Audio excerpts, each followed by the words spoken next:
बिस्मिल्लाहिर्रहमानिर्रहीम। अस्सलाम वालेकुम बच्चों, कैसे हैं आप सब। इल्म में इजाफ़े की दुआ पढ़ लें। रब्बी ज़िदनी इल्मा, ए मेरे अल्लाह मेरे इल्म में इजाफ़ा फरमा, आमीन।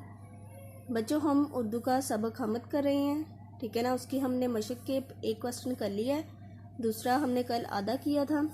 आज हम वो क्वेश्चन पूरा करेंगे, ठीक है। सवाल है, नज़म में अल्लाह ताला की कारीगरी के कौन से निशान बताए गए हैं, ठीक है। इसका आंसर है पेज नंबर 1 पे, ठीक है। आप भी पेज नंबर 1 खोलें। ये देखिए बच्चों, कल हमने आधा किया था, ठीक है ना।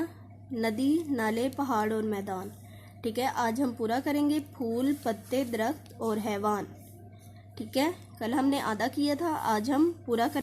चलें बच्चों, आप लोग भी अपनी बुक्स पे निशान लगा लें, ठीक है ना। इसका आंसर बन रहा है नदी, नाले, पहाड़ और मैदान, फूल, पत्ते, दरख्त और हैवान, ठीक है। इतना आंसर पूरा बन रहा है इसका।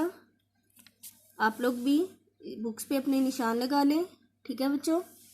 ये क्वेश्चन आप लोगों ने अपनी कॉपीज़ पर लिखना भी है और अच्छी तरह याद भी करना है, ठीक है। और बच्चों, इसका आंसर अपनी बुक्स पे निशान जो लगाना होता है वो भी लगा लिया करें, और जो आंसर लिखना होता है वो भी लिख लिया करें, ठीक है। इससे आपको बाद में आसानी रहेगी, ठीक है बच्चों। अल्लाह हाफिज़।